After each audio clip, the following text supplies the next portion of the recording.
सरकारी विभागों में फाइलें कैसे मूव होती हैं, कितना समय लगता है, कछुए की चाल में चलती हैं, क्योंकि पूछने वाला कोई नहीं है।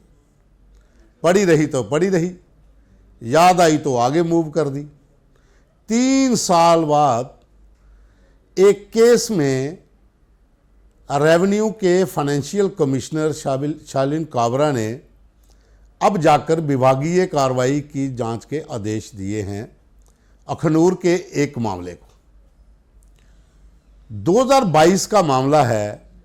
एसीबी ने उस समय के नायब तहसीलदार, पटवारी और उनके बीच में जो मध्यस्थता करवाने वाला व्यक्ति था, 3 लोगों को रंगे हाथों पकड़ा था रिश्वत लेते हुए। मामला एक फर्द कटवाने का था। उसके बाद पकड़ने के बाद वो लोग जमानत पर आए, अलग अलग जगह में उनको डिप्यूट कर दिया गया, कार्रवाई कोई नहीं। अब जाकर फाइनेंशियल कमिश्नर रेवेन्यू की ओर से एक लेटर जारी किया गया है। उस लेटर में कहा गया है कि उस समय के अखनूर के नायब तहसीलदार अशोक शर्मा, पटवारी अरविंदर भगत और मध्यस्थता करवाने वाले रमन गुप्ता, इन तीनों के खिलाफ जांच अब विभाग करेगा और उसके लिए 2 लोगों की कमेटी भी बना दी गई। एक कठुआ के एडिशनल कमिश्नर और दूसरे अखनूर के तहसीलदार को, कि वो दोनों जांच करेंगे, क्योंकि पटवारी रविंदर भगत इस समय कठुआ में अटैच है। अब कहानी ये है कि 2022 में जब ये मामला हुआ, 29 जून 2022 को ये रेड पड़ी थी। तीनों के घरों पे रेड हुई। क्या क्या वहाँ से मिला, कितना गोल्ड, कितना पैसा, वो सब उसकी जांच हुई। तमाम चीज़ें जो हैं वो चलती रही, लेकिन हुआ कुछ नहीं। अपने अपने पदों पर सब लोग जो हैं वो आराम कर रहे थे। ये पहले भी हुआ है ऐसा, ये पहली बार नहीं है। जम्मू कश्मीर सरकार के भीतर ऐसे बहुत से मामले आपको देखने को मिलेंगे। तो 3 साल के बाद अब जाके विभागीय जांच के आदेश जारी हो गए हैं। और कहानी जो है ये एक पेट्रोल पंप और उसके साथ लगती ज़मीन की है। 2022 से पहले ये जो ज़मीन थी वहाँ पर एक पेट्रोल पंप लगाया गया था जो एक महिला के नाम पर था। पेट्रोल पंप चल रहा था, महिला गवर्नमेंट एम्प्लॉय थी। किसी ने शिकायत की तो ये पता चला कि जो गवर्नमेंट एम्प्लॉय है उसके नाम पे आप पेट्रोल पंप इशू नहीं करवा सकते, तो लिहाजा लाइसेंस को रद्द कर दिया गया। फिर ये कहानी बनी कि क्यों ना इस चीज़ को बेच दिया जाए, जगह को बेच दिया जाए, पंप को बेच दिया जाए। और उसके साथ लगती ज़मीन जो पेट्रोल पंप की भी लगभग 3 कनाल के करीब ज़मीन थी और उसके साथ बाकी वाली ज़मीन भी।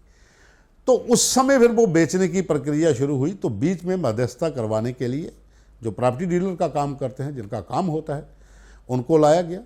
उन्होंने बीच में ये डील करवाई और एक फ़र्द कट गया पेट्रोल पंप की ज़मीन का कि इतनी लैंड जो है वो फ़लाँ लेडी के नाम से, फ़लाँ उसके हस्बैंड के नाम से, उनका जो पिताश्री थे उनके नाम पे, जिनका नाम केवी गुप्ता था, उनके पास बहुत सी लैंड है वहाँ पर। तो वो फ़र्द की ये प्रक्रिया शुरू हुई, लेकिन उसमें पैसों के लेन देन को लेकर कोई विवाद हो गया। आखिर मामला किसी न किसी तरीके से एसीबी के पास पहुँच गया और फिर जब रेड हुई तो 3 लोगों को रंगे हाथों 1.5 लाख रुपया लेते हुए पकड़ लिया गया। कहानी तब शुरू हुई थी जब ये पेट्रोल पंप को बेचने की कवायद शुरू हुई। इसके बाद लाइसेंस रद्द हुआ। फिर वो पेट्रोल पंप एक पॉलिटिशियन ने ठेके पर लिया। एक वो ले सकते हैं क्योंकि वो एक सिस्टम होता है कि आपका लाइसेंस अगर रद्द है तो किसी का कोई और पेट्रोल पंप उस इलाके में है तो उसको एक बैंड बोलते हैं कि काउंटर, जिससे आउटलेट काउंटर एक अलग से उसकी परमिशन मिलती है कि वहाँ पर वो चलाएँगे। उसके बाद फिर वहाँ से भी उनके हाथ से भी निकला, फिर किसी और ने ले लिया। वो एक अलग इशू है, उसमें कोई ऐसी बात नहीं है, कोई भी ले सकता है। लेकिन कहानी उस समय शुरू हुई और इसके भीतर जब पूरी प्रक्रिया एसीबी ने शुरू की तो रेड्स हुई। बहुत सा कहते हैं कि सामान गोल्ड भी मिला, कैश में मिला, कुछ सामान गोल्ड जो था वो नहीं मिल पाया। वो रेड से पहले ही किसी ने खबर भी दे दी, तो हो सकता है किसी ने आगे पीछे भी कर दिया हो, क्योंकि जो उस समय की खबरें थी 2022 29 जून को। लेकिन उसके बाद क्या हुआ, कहानी यह है कि 3 साल तक ये फाइलें कहाँ घूम रही थी। या फिर बिना पैसों के फाइल मूव नहीं होती। जो कहावत है कि कोई भी फाइल है बिना पैसों के मूव नहीं होती, नहीं तो फाइल जो है वो कछुए के चाल चलती है, आस्ता आस्ता आस्ता। तो ये फाइलें 3 साल से अब जाकर डिपार्टमेंट के जो हेड थे उन्होंने कहा कि इसके ऊपर जांच होगी, विभागीय जांच के आदेश दे दिए, एक लेटर भी जारी कर दिया गया। साथियों, आपको पता होगा हमने आपको कोट बलवाल बर्न इलाके की एक खबर दिखाई थी कि वहाँ पर किस तरीके से हज़ारों एकड़ ज़मीन जो थी वो जो रिफ्यूजीज़ थे उनको साथ लाकर और पटवारी, गिरदावर, नायब तहसीलदार, उसके अलावा तहसीलदार, तमाम जो प्रॉपर्टी डीलर थे उनकी मिली भगत से वो पूरा मामला क्रैक किया था एसीबी ने, और उसके बाद ये केस आगे गया था। जब से एसीबी के भीतर बदलाव हुआ, जो हेड की पोस्ट है वो एक सीनियर आईपीएस अधिकारी के पास पहुंची, शक्ति पाठक। उसके बाद ये जो तमाम जो लैंड ग्रैबिंग वाले जो नेक्सस थे उनके ऊपर खुलेआम हाथ डालना एसीबी ने शुरू कर दिया। कोई भी शिकायत को नॉर्मल नहीं लिया जाता, जहाँ खुद पता चलता है तो वहाँ खुद संज्ञान लेकर वो अपना काम कर लेते हैं।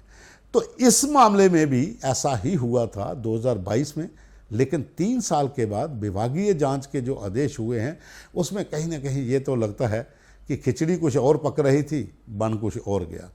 खैर, अब इंतज़ार करना पड़ेगा कि विभागीय जांच के आदेश जो ये हैं, जो 2-3 लोगों के खिलाफ वहाँ पर जो अधिकारी जांच करेंगे वो किस नतीजे पर पहुँचते हैं। 20 दिन का समय दिया गया है, 20 दिन के अंदर रिपोर्ट सबमिट करनी है। उसके बाद क्या कार्रवाई विभाग करता है उसका इंतजार रहेगा। लेकिन जम्मू कश्मीर के भीतर जो nexus revenue department, land grabbers, property dealers, politician and police, ये सबका जो चल रहा है ये कहीं ना कहीं हज़ारों एकड़, लाखों एकड़ ज़मीन जो है अभी भी उनके कब्जे में है। उसे कौन छुड़ाएगा, उसके लिए क्या क्या होगा, उसका भी इंतज़ार रहेगा कि एसीबी की नज़र से क्या ये लोग बच पाएंगे या नहीं।